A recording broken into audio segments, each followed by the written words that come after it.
This next news story comes to us from Windows Central, written by Zach Bowden. The Xbox never was our first detailed look at the Keystone cloud streaming console design.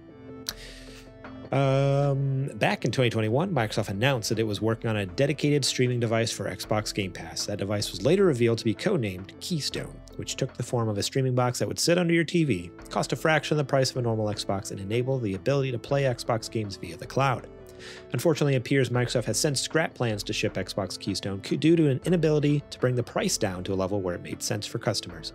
Xbox CEO Phil Spencer is on record saying the device should have costed around $99 or $129, but the company was unable to achieve this. This means we never really got a chance to see what Xbox Keystone looked like. The closest we ever got was in a photo posted by Phil Spencer, which just so happened to include a front-on view of the Xbox Keystone device on a shelf. That's as much as we've ever seen of the console. That is, until now. Thanks to a patent discovered by Windows Central, we can finally take a closer look at the box Microsoft had conjured up internally. First up, the patent reveals that the console took the form of an even square with a circle shape on top, similar to the black circular vent on an Xbox Series S. The front of the box had the Xbox power button and a USB-A port. Around the back, there were 3 additional ports, HDMI, Ethernet, and power. On the right side of the console, there appears to be an Xbox controller pairing button. And on the other side, it featured a circular Hello from Seattle plate that the console sat on, similar to the Xbox Series X. This patent was filed in June 2022, which was around the time when the first details of Xbox Keystone were being revealed. Sadly, Xbox Keystone in the specific form is unlikely to ever see the light of day, but at least we now know what it would have looked like. So don't know much about what powered things under the hood, including what kind of OS or firmware it ran. Was it a full-fledged Xbox OS with local game support stripped out? Or was it running something lighter with an Xbox Game Pass app on top? Currently don't know and likely never will.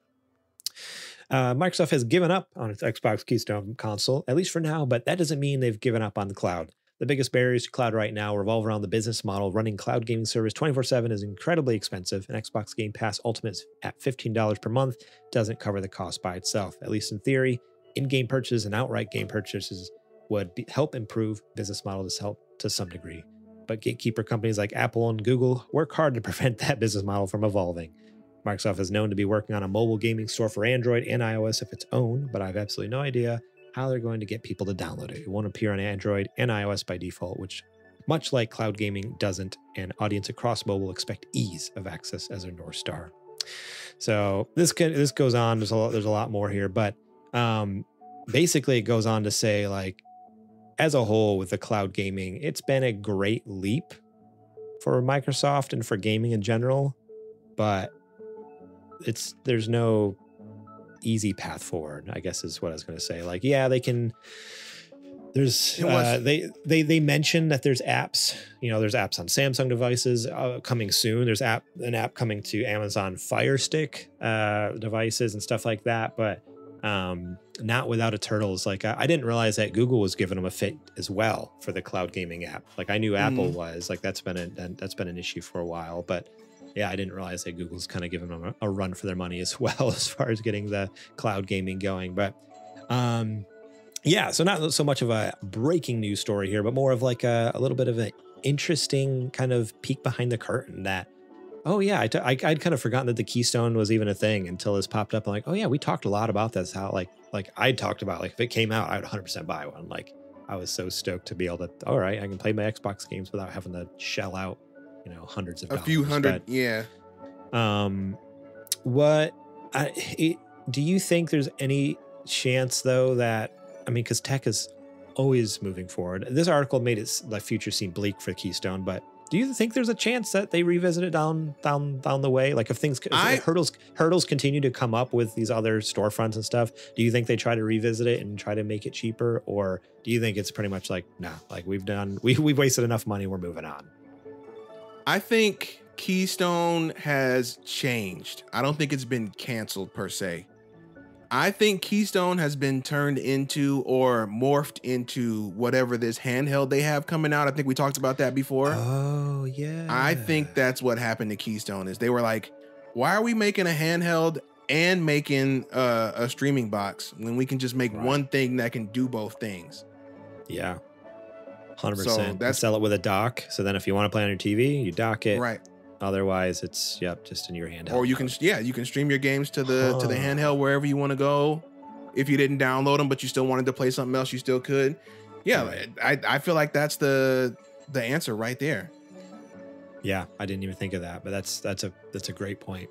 Yeah, it's not that it's gone; it's just kind of morphed and changed, which makes sense because I mean, not like a few years ago, the novel thing was the cloud streaming, and I mean, a few years ago, we were all during COVID locked inside our homes and stuff like that. So everyone's just like, all right, how do we just play things at home? You know, there's console shortages. Like, what if I just want like a cheap little like be able to stream it? Easier is, you know, ease of access, basically having it accessible to everyone, price point and product wise, like just being able to like, oh, have something that anyone can use. It's easy to use. But I like that idea. Handheld makes a lot more effort to morph into that, which I hope there's legs to that. Like we talked about that rumor a couple weeks ago, but it seems like that's pretty legit. But boy, I hope so. It'd be awesome to see a Xbox. Yeah, that's just handheld. my most likely theory.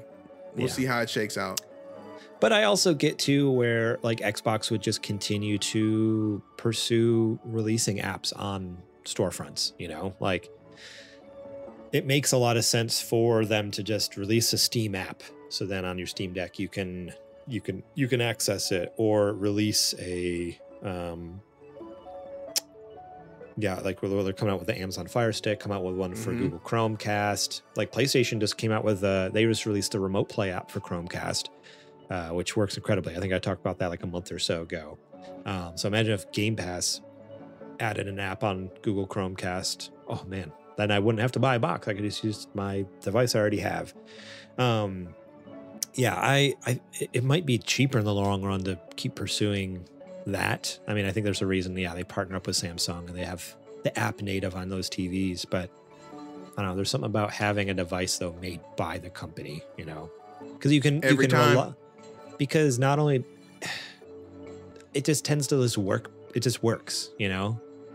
Like even with my Chromecast, there can be like little weird glitches in the operating system, or you know, or in an Amazon Fire Stick or Samsung TV. Like, well, okay, like with a Samsung Smart TV, I had a Samsung Smart TV I bought. I don't know, it was probably like 6 or 7 years ago at this point. But after like 2 or 3 years, a lot of the menus and apps stop working. Like the OS gets so old, it can't even like connect to the server and stuff. So it's like, all right, you spend $3,000 on like or $2,000, like whatever, like high-end 4K OLED TV, whatever, QLEDs, like they're not cheap. So say I had the money to invest in like a nice theater room, and I specifically bought Samsung because I wanted this app. And then in like 4 or 5 years, all of a sudden it's like, sorry, it's not compatible with this version of the Samsung TV. Like that would suck. So that's where like having something like the Keystone would be awesome, because you know it's just gonna work, and probably for a much longer lifespan than your TV or an Amazon Fire Stick or something, right? But yeah, I don't know. I guess rest in peace for an item that never really was. Never saw. And welcome to the world, the new form of whatever it's going to be put into. Yeah, and we'll just have to wait and see. Thank you so much for watching that clip from our podcast. Remember, if you want to watch the full episode, link will be in the description below. You can click on that and check it out. We got listener questions. We got more news segments. We got what you playing. We got a lot of fun things. So yeah, more than just the news. There's a lot more to the show that you should go check out. So remember, click that link in the description. Check out that full episode.